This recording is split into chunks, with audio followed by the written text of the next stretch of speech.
Le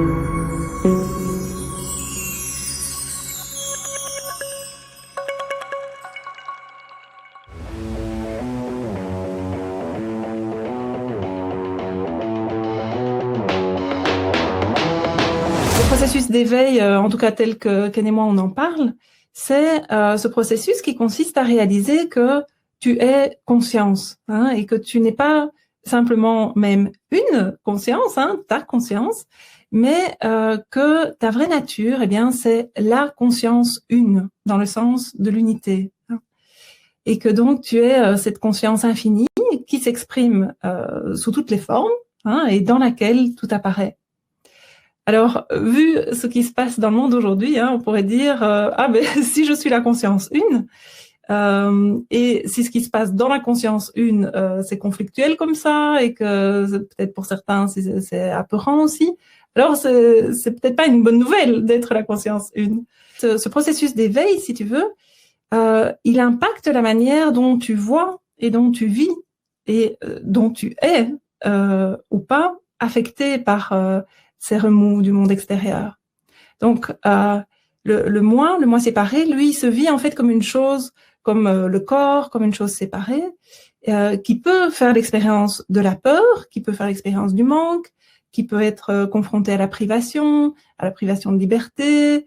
Et si on est identifié au moi, eh bien, effectivement, c'est l'expérience de l'instant, c'est l'expérience qui est vécue là.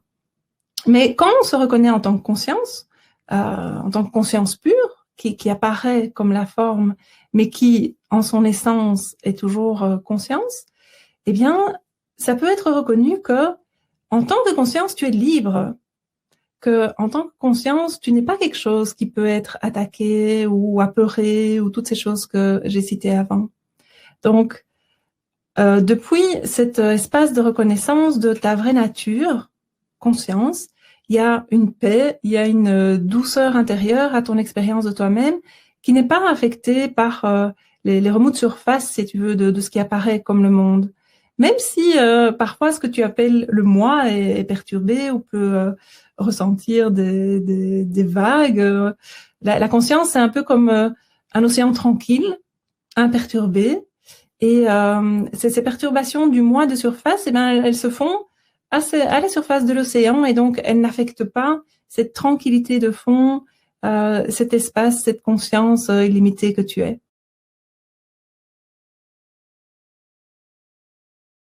Awakening is just discovering what you already are. Tu pourrais dire que l'éveil, c'est juste découvrir ce que tu es déjà. The reason it's accessible actually to anyone and everyone, La raison pour laquelle c'est accessible à chacun et tout le monde, because the main ingredient of what you could say is awakening, c'est parce que l'ingrédient principal de ce qu'est l'éveil, is the basic foundation of what you actually are. c'est la fondation de base de ce que tu es. So it's not surprising when someone thinks that they wake up or they have some kind of awakening. Donc, c'est pas surprenant que quand quelqu'un s'éveille ou quand il y a un éveil, It's quite common for them to say, "Oh, that was there all along."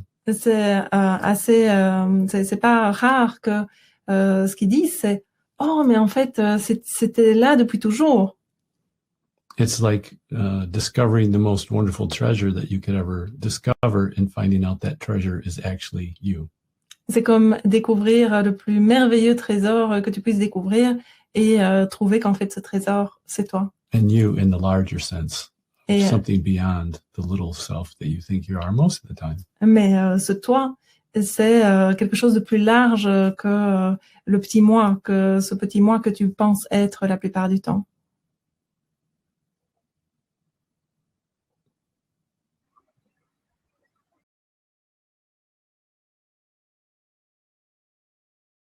Le mot veut dire pas deux. Ça veut dire le un, ça veut dire unité, si tu veux. Et donc, ce sont des approches, différentes approches peuvent être qualifiées de non-duelles, et il y a des approches qui sont millénaires, des approches non-duelles millénaires que tout le monde connaît. Et qu'est-ce que ça veut dire? Ce sont des approches où il est reconnu que il n'y a pas deux, c'est-à-dire il n'y a pas deux quoi? Il n'y a pas la dualité, qui semble, sur laquelle est fondée l'expérience du moi, du petit moi, sur laquelle est fondée l'expérience de ce qu'on appelle le relatif ou de la forme, selon laquelle il y a ici et là, il y a moi et il y a toi, il y a moi et il y a le monde, il y a moi et les autres. Donc ce deux-là, cette dualité-là, où il y a froid et chaud, il y a bon et mauvais, tout ça c'est la dualité. C'est donc la non-dualité, c'est la reconnaissance expérientielle, c'est-à-dire dans l'expérience et pas juste intellectuellement, du fait que cette dualité est en fait illusoire, parce que la nature même de ce que tu es un.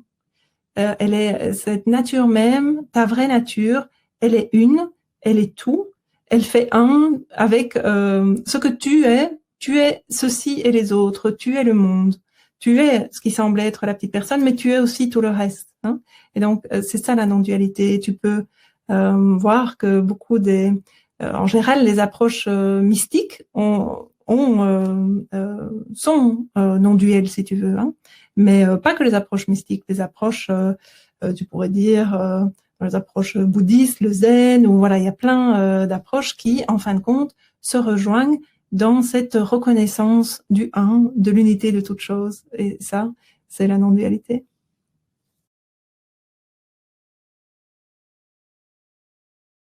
Le programme qui, pour les participants, ouvre le processus d'éveil, ou si le processus d'éveil est déjà déclenché, mais que la personne, comment on va dire, ne sait pas bien naviguer ce processus d'éveil parce qu'il ne comprend pas bien qu'est-ce qui fait que ça s'amplifie ou pas.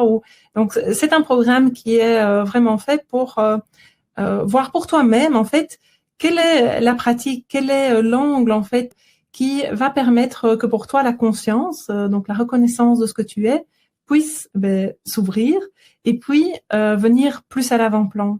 Et donc c'est un programme où en fait on fait des pratiques méditatives.